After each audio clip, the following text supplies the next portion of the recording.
Unsure of your dream? Study abroad destination? Clear your doubts. Videsh Consult. Call 9676502888. Hi hello నమస్తే welcome back to iDream Media. So ఈ రోజు అయితే మనము యూకేకి సంబంధించి కూడా వీసా ఇష్యూస్ అనేవి స్టార్ట్ అయ్యాయి. ఇమిగ్రేషన్లో రకరకాల కొత్త మార్పులు తీసుకొచ్చారని, ఇక అమెరికాకి మేము కూడా ఏం తగ్గము, మా కంట్రీలోకి రావాలన్నా కూడా ఇంత కష్టపడి మీరు రావాల్సి ఉంటుంది అనే విధంగా కొత్త ఇమిగ్రేషన్ రూల్స్ అయితే తీసుకొచ్చారు. మరి ఆ రూల్స్ ఏంటి, వాళ్ళు తెచ్చిన కొత్త చేంజెస్ ఏంటి అనేవి మనకి చెప్పడానికి మనతో పాటు ఉన్నారు హైకోర్టు అడ్వకేట్ అలాగే ఇమిగ్రేషన్ లాయర్ అయిన అడ్వకేట్ పృథ్వీ గారు. సార్తో మాట్లాడదాం. నమస్కారం సార్. నమస్తే గారు. ఒక పక్కన ట్రంప్ ఆల్రెడీ కొత్త కొత్త రూల్స్ తీసుకొచ్చి, టు బీ ఫ్రాంక్ ఒకప్పుడు ఎగ్జిస్టింగ్ రూల్స్ అయినా కొత్త విధానంలో మళ్ళీ తీసుకొచ్చి తన కంట్రీలో only certified and regularly verified persons ఉండడానికి మాత్రమే స్కోప్ కల్పిస్తున్నాడు. అయితే ఇప్పుడు లండన్లో కూడా same kind of rules, same kind of perspective రావడం ఏ విధంగా ఉంటుంది, అండ్ వీళ్ళు తెచ్చిన రూల్స్ ఏంటి, ఫస్ట్ ఆఫ్ ఆల్ వీళ్ళు తెచ్చిన ఇమిగ్రేషన్ సంబంధించిన కొత్త కొత్త చేంజెస్ ఏంటి చెప్తారా? ఇప్పుడు వరకు మనం చాలాసార్లు అబౌట్ యుఎస్ రెగ్యులేషన్స్, ట్రంప్ ఆగమనం గురించి వాటి గురించి మాట్లాడుకున్నాం. ఇప్పుడు ట్రంప్ తీసుకొచ్చిన రిజల్ట్స్ దాని మీద స్టడీ చేసి లండన్లో ఉన్నటువంటి ఇమిగ్రేషన్ అథారిటీస్ కూడా మనం కూడా కొత్త రెగ్యులేషన్స్ తీసుకొద్దాం. నాట్ ఓన్లీ దట్, ఒక కొత్త పార్టీ వచ్చింది విరాట్, అక్కడ కొత్త పొలిటికల్ పార్టీ. ఆ పొలిటికల్ పార్టీ ఈ నాన్ ఇమిగ్రెంట్స్ మీద అండ్ ఈ what we call donkey routes మీద వచ్చే వాళ్ళ గురించి ఎక్కువ వాళ్ళ ఫోకస్ చేసి మొన్న ఎలక్షన్లో లోకల్ బాడీ ఎలక్షన్లో చాలా సీట్లు నగ్గేశారు వాళ్ళు. ఓకే. దాంతో ఒక్కసారి వాళ్ళకి ఒక థ్రెట్ కాల్ వచ్చిందనమాట, మనం కనుక ఇప్పుడు మార్చకపోతే జనాలు మనం వ్యతిరేకిస్తారు అని. లోకల్ బాడీ ఎలక్షన్లో ఏమైందంటే రూలింగ్ పార్టీ సీట్లు తగ్గిపోయినాయి. అంటే అక్కడ ఉండేటువంటి జనాభా చాలా తక్కువ జనాభా ఉంటారు. ఆ ఉండేటువంటి జనాభాలో ఒక చేంజ్ వచ్చింది.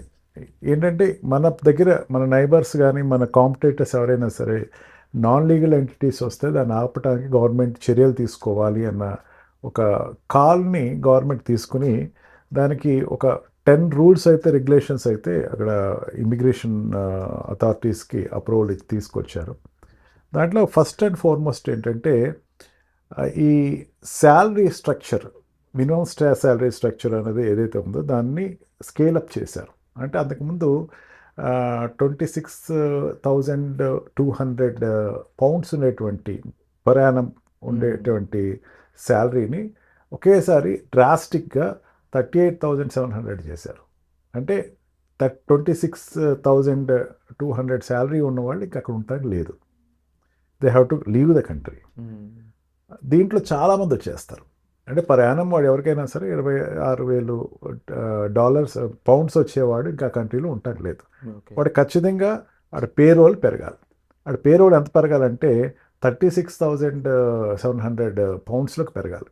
పర్ యానం వాడికి వస్తేనే వాడు అక్కడ ఉంటాడు, లేకపోతే he has to come back after go to the country. వాళ్ళకి మాత్రమే అక్కడ చోటు. ఇప్పుడు నుంచి ఏంటంటే ఎంప్లాయీ వాళ్ళ ఎంప్లాయర్ తోటి నాకేమైనా ఇంక్రిమెంట్స్ ఇస్తారా, లేదా నాకేమైనా జాబ్లో అప్రిసియేషన్స్ ఉన్నాయా, నాకు పెంచాలి శాలరీ అని చెప్పి డిమాండ్ చేసేటువంటి పరిస్థితి వచ్చింది.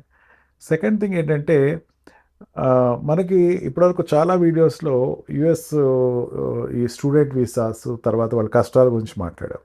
ఈ కష్టాలు కాదు అసలు, ఈ స్టూడెంట్స్ అన్న వాళ్ళు ఇంకా ఎడ్యుకేషన్ అయిపోతే కంట్రీని వదిలేసే పరిస్థితి వచ్చేస్తుంది. లండన్లో పోస్ట్ స్టడీ జాబ్స్ అని అంటారు. 2 years చదివిన తర్వాత వాళ్ళతో ఎడ్యుకేషన్ అయ్యాక 2 years టైం ఇస్తారు. వాడికి టైం ఇచ్చి వాడు 2 years అక్కడ ఉండి ఏదో జాబ్ తెచ్చుకొని స్పాన్సర్ తెచ్చుకొని కంటిన్యూ అవ్వచ్చు. కానీ ఇప్పుడు ఆ టోటల్ జీరో చేస్తాడు. ఎడ్యుకేషన్ అయిపోయిన వెంటనే you have to within 6 months you have to Wake your self, otherwise leave the country. Sponsor తెచ్చుకోవాలి. ఇది అట్లాగా మనం ఎప్పుడైనా సరే స్టూడెంట్స్ది ఎప్పుడైనా స్కాలర్షిప్ వీడియోస్ చూస్తూ ఉంటారు, క్యాప్స్ ఇట్లా తీసి ఇసురుతూ ఉంటారు, షూట్స్ చూస్తూ ఉంటారు. వాళ్ళకి అంత ఇసిరేటువంటి పరిస్థితి లేదు. ఖచ్చితంగా వాడు ఎడ్యుకేషన్ అయ్యే లోపల he has to prove he skill and have to join in a job. స్పాన్సర్ని ఎత్తుక్కోవాలి, జాబ్లో జాయిన్ అవ్వాలి. లేకపోతే ఎడ్యుకేషన్ అయిపోయామా మీ కంట్రీ వదిలేసేసి, ఇంగ్లాండ్ వదిలేసేసి you have to live to your country. That is a drastic change అని చెప్తారు. ఇంకోటి ఏంటంటే న్యూ ఫ్యామిలీ రీయూనియన్ అంటారు. అంటే భార్య కానీ భర్త కానీ ఇంకో దేశాల నుంచి పిల్లలు కానీ వచ్చేటప్పుడు ఖచ్చితంగా ఇందాక చెప్పాను చూసారు స్కేల్, ఆ $38,700 పౌండ్స్ ఆఫ్ కరెన్సీ వాడికి వస్తేనే ప్రయాణం వస్తేనే ఆ పిల్లలు తెచ్చుకునే ఆ భార్యను తెచ్చుకోవడానికి అవకాశం ఉంటుంది, లేకపోతే భార్యను తెచ్చుకునే అవకాశం ఏమాత్రం లేదు. ఓకే. అండ్ ఆల్సో ఆ భార్య వచ్చేసిన తర్వాత how is income is growing అన్నది కూడా వాడు వెరిఫై చేస్తున్నాడు. అందుకని కొత్తగా పెళ్ళైన వాళ్ళు లేకపోతే భార్యను తెచ్చుకుందాం అనుకున్న వాళ్ళకి ఇది ఒక గడ్డు కాలం అనే చెప్పాలి. అండ్ అప్లికేషన్ ఫీజు ఒక్కసారి 30% పెంచేశారు. అప్లికేషన్ ఫర్ వీసాకి కానీ అప్లికేషన్ ఫర్ రెన్యులేషన్ కానీ అంతా కూడా 30% ఒక్కసారి పెంచేయడం జరిగింది. And fourth one most important thing, ఇంగ్లాండ్లో ఉండే వాళ్ళకి చాలామందికి ఇంగ్లీష్ పర్ఫెక్ట్గా రాదు. వాళ్ళ చిన్న చెఫ్ల కిందో లేకపోతే అదర్ నాన్ టెక్నికల్ జాబ్స్లో ఉండే వాళ్ళందరికీ కూడా లోకల్ లాంగ్వేజెస్ వస్తాయి. మెయిన్గా హిందీ కానీ ఈ ముస్లిం కంట్రీస్లో ఉండే వాళ్ళకి ఉర్దూ కానీ వాళ్ళు that is the transacted language for them. వాడు ఇప్పుడు ఖచ్చితంగా ఇంగ్లీష్ టెస్ట్ పాస్ అవ్వాలి. ఓకే. ఇంగ్లీష్ టెస్ట్లో వాడు పాస్ అయితేనే వాడు జాబ్లో జాయిన్ అవుతాడు. అంటే బట్లర్ ఇంగ్లీష్ ఉండేవాడు ఇంగ్లాండ్ వెళ్ళడానికి లేదు. Definitely he has to qualify for the English paper test. English paper test అంటే అంత ఈజీగా ఏమి ఉండదు. మన తెలుగు టెస్ట్ ఎప్పుడు పెడతానంటే 80% స్టూడెంట్స్ డ్రాప్ అయిపోతారు. ఓకే. అంత హార్డ్గా ఉంటుంది. ఇంగ్లీష్ టెస్ట్ అంత కష్టంగా ఉంటుంది. రెగ్యులర్ ఇంగ్లీష్ కాదు, బ్రిటిష్ ఇంగ్లీష్ రావాలి. British English is the hardest English. American English నేర్చుకుంటాం వేరు, యూరోపియన్ ఇంగ్లీష్ నేర్చుకుంటాం వేరు. ఫర్ ఈ ఆస్పెక్ట్లో ఇండియన్స్ కొంచెం బెటర్, ఎందుకంటే మన బ్రిటిష్ ఇంగ్లీష్ మన కాలనికల్ కంట్రీ కాబట్టి బ్రిటిష్ ఇంగ్లీష్ మనం చాలా వరకు నేర్చుకున్నామని చెప్పి పట్టు ఎక్కువ అని చెప్పచ్చు. అంతేకాకుండా ఈ స్కిల్డ్ పీపుల్ని ఎవరైతే ఉన్నారో స్కిల్డ్ పీపుల్ ఇంతమంది ఉండొచ్చు అని చెప్పేసి ఏదైతే ఒక రేషియో తీసుకున్నారో దాన్ని రెడ్యూస్ చేయమని చెప్తున్నారు. ఓకే. అంటే ఇప్పటివరకు ఒక పర్ యానం వచ్చేసరికి ఒక 20,000 to 50,000 skilled people can be taken, labour department skilled people can be taken అని ఒకసారి తగ్గించేయమన్నాడు. రీజన్ చెప్పమన్నాడు. నువ్వు స్కిల్ తీసుకునేటప్పుడు లోకల్ ఎందుకు తీసుకోకూడదు, అబ్రాడ్ నుంచి ఎందుకు తీసుకుంటున్నావు అని చెప్పి. ఇది ఎవరికి ఎఫెక్ట్ అవుద్దంటే మనకి అక్కడ ఐటీ సెక్టర్లో జాబ్కి వెళ్ళే వాళ్ళతో ఈక్వల్గా దానికన్నా ఎక్కువగా ఈ హాస్పిటల్ కేర్ టేకర్స్కి వెళ్తారు. హెల్త్ కేర్ టేకర్స్ అంటారు. అంటే నర్సెస్, మేల్ నర్స్ కానీ ఫీమేల్ నర్స్ కానీ నర్స్ కోర్స్ చేసిన వాళ్ళు ఉంటారు. ఎక్కువ మంది వాళ్ళే ఉంటారు ఇక్కడ. ఏ జాబ్ లేకపోయినా దాంట్లో జాయిన్ అవుతారు. ఇప్పుడు వాళ్ళకి ఏమైపోతుందంటే వాళ్ళ స్కిల్డ్ అనేసరికి ఏమైపోతారు, కొంచెం బాగా ఎక్స్పీరియన్స్ ఉన్నవాళ్ళు కానీ అక్కడ ఉండట్లేదు. అంటే కొత్తగా వెళ్ళేవాళ్ళు అంత ఈజీ అయితే ఇప్పుడు ఉన్నటువంటి పరిస్థితిలో కాని పరిస్థితి అని చెప్పారు. అంతేకాకుండా డిపోర్టేషన్ని టైటన్ చేశారు. డిపోర్టేషన్లో చిన్న క్రిమినల్ కేసు ఉన్నా, టికెట్స్ వచ్చినా, ట్రాఫిక్ రూల్స్ తప్పించుకున్నా, ఏది ఉన్నా సరే వాడు ఒక్కసారి దొరికాడా he will be deported by the country. ఇమీడియట్గా డిపోర్ట్ చేసేస్తారు. మనకి అమెరికా కన్నా ఇంగ్లాండ్లో క్రైమ్ రేట్ ఎక్కువ. ఓకే. క్రైమ్ రేట్లో చాలా ఎక్కువ కనపడుతూ ఉంటుంది. ఎందుకంటే డిస్క్రిమినేషన్ ఆఫ్ ద స్కిన్ కనపడుతుంది, డిస్క్రిమినేషన్ ఆఫ్ ద రీజన్ కనపడుతుంది.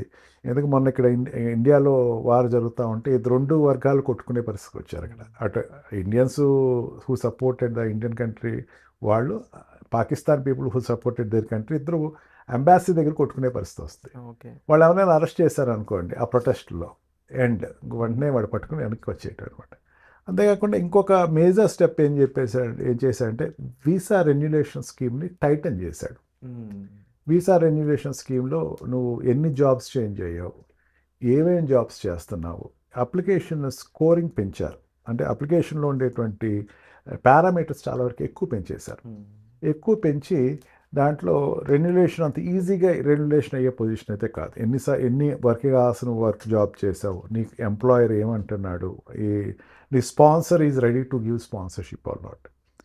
మనకి ఇంగ్లాండ్కి అమెరికాకి తేడా ఏంటంటే అమెరికాలో స్పాన్సర్ ఉండడు, కానీ ఇంగ్లాండ్లో స్పాన్సర్ ఉంటాడు. Sponsor is nothing but employer who ready to accept you. ఆ స్పాన్సర్ యొక్క రోల్ చాలా క్రూషియల్ రోల్ ఉంటుంది.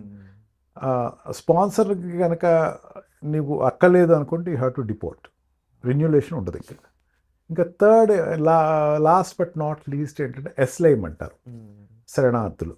మన శరణార్థులు అనేసరికి మనకి ఇమీడియట్గా ఎవరు గుర్తుకొస్తారు, మనకి అక్కడ ఉండేటువంటి ఇండియా నుంచి పారిపోయి అక్కడికి వెళ్ళి ఉండేవాళ్ళు కానీ గుర్తుకొస్తూ ఉంటారు. మన వాట్ కాల్ ఈ బ్యాంకులు లూటీ చేసేసి అక్కడికి వెళ్ళి పారిపోయి ఆశ్రయం పొందేవాడు అస్లేం అంటాడు. వాడు ఏమైనా రాస్తాడు, ఇదివరకు కూడా ఒకసారి చెప్పుకున్నాం, నాకు ఇండియాలో నాకు చంద్రబాబు నాయుడు నుంచి థ్రెట్ ఉంది, మోడీ నుంచి థ్రెట్ ఉంది, మోడీ చంద్రబాబు నాయుడు నేను దొరికితే చంపేస్తారు ఇప్పుడు అని ఒక ఎస్లైమ్ పేపర్ రాస్తాడు. ఎస్లైమ్ పేపర్ రాసి దాన్ని జస్టిఫై అయితే అక్కడ ఉండిపోవచ్చు, తర్వాత వర్క్ పర్మిట్ కూడా ఇచ్చేస్తారు. ఇది వరకు అంత ఈజీగా అయితే ఇప్పుడు ఇవ్వాల.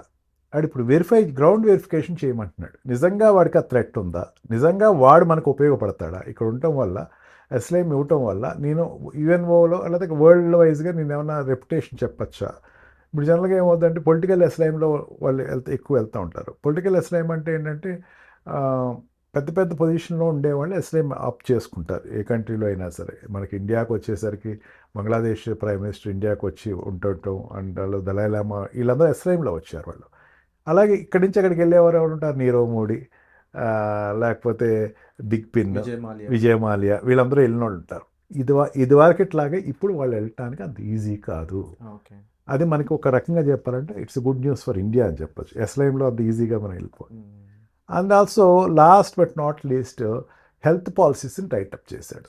హెల్త్ పాలసీలో హెల్త్ స్ట్రక్చర్లో హెల్త్ వాళ్ళు కట్టేటువంటి పాలసీస్ అన్ని ఊరినే ఉంటున్నారా, అక్కడ హెల్త్ పాలసీస్ కట్టుంటున్నారా, హాస్పిటలైజేషన్ వాళ్ళకి మేము ఎంతవరకు ప్రొవైడ్ చేయగలం, అంటే ఓవర్ క్రౌడ్ అయితే వాళ్ళు ప్రొవైడ్ చేయలేరు, వాళ్ళకి హెల్త్ పాలసీస్ పర్ఫెక్ట్గా మెయింటైన్ చేస్తున్నారా, ఈ 10 పారామీటర్స్ని ఇప్పుడు తీసుకునేటువంటి నిర్ణయంలో రేపొద్దున్న పార్లమెంట్ పెట్టి అప్రోచ్ చేసే దాంట్లో the bill is there to make the immigration little tighten. ఈ రకంగా టైటన్ చేయటం వల్ల ఏంటంటే భారతదేశంలో నుంచి వెళ్ళేవాళ్ళు ఇప్పుడు జనరల్గా ఏంటంటే స్టూడెంట్స్ కానీ ఎంప్లాయీస్ కానీ స్పాన్సర్ ఎవరిని ఎత్తుకునో లేకపోతే తర్వాత నాకు 2 years వర్క్ పర్మిట్ ఏదో రకంగా తెచ్చుకోవచ్చు అనుకునే వాళ్ళకి ఇంకొంచెం డ్రీమ్స్ ఆర్ షాటర్డ్ అని చెప్పచ్చు. సో ఓవరాల్గా అబ్జర్వ్ చేస్తే ఒక పక్కన రూల్స్ చేంజెస్ అనేవి చాలా క్లియర్గా ఇక్కడ మాకు వర్త్ మాకు యూజ్ అయితేనే మీరు ఉండాలి తప్ప లేకపోతే అవసరం లేదు అనే విధంగానే కనిపిస్తున్నాయి. ఒకప్పుడు లండన్ అయితే ఇప్పుడు కాదు అని క్లియర్గా అర్థమవుతుంది. అండ్ అగైన్ అమెరికా యొక్క ఇన్ఫ్లుయెన్స్ దీని మీద ఉందని అయితే కూడా మనకి క్లియర్గా కనిపిస్తుంది. సో సార్ చెప్పిన ఈ చేంజెస్ పై మీ వ్యూ పాయింట్ ఏంటి, మీ అభిప్రాయం ఏంటి, కామెంట్ సెక్షన్లో మెన్షన్ చేయండి. And thank you so much for the information sir. Thank you. నిజంగా ప్రస్తుతం ఉన్నటువంటి సమాజం దేనికి ప్రయారిటీ ఇస్తుంది? ఆర్థిక సంబంధాల చుట్టూ మాత్రమే తిరుగుతోంది. మళ్ళీ ఎన్నికలంగానే చాలా విరక్తి కలుగుతున్నాం. మంచి అనిపిస్తుంది కదా, లేడీస్ కూడా ఛాలెంజింగ్ జాబ్స్ చేసినప్పుడు చాలా బాగుంటది. ట్రాఫిక్ అసిస్టెంట్స్ గా నియమించిన ట్రాన్స్జెండర్స్ అందరితో సాల్యూట్ చేయించుకుంటున్నారు. ఫుడ్ డెలివరీ ఇవ్వటానికి వెళ్ళినటువంటి డెలివరీ బాయ్ అనిల్ పై కళ్ళ ముందు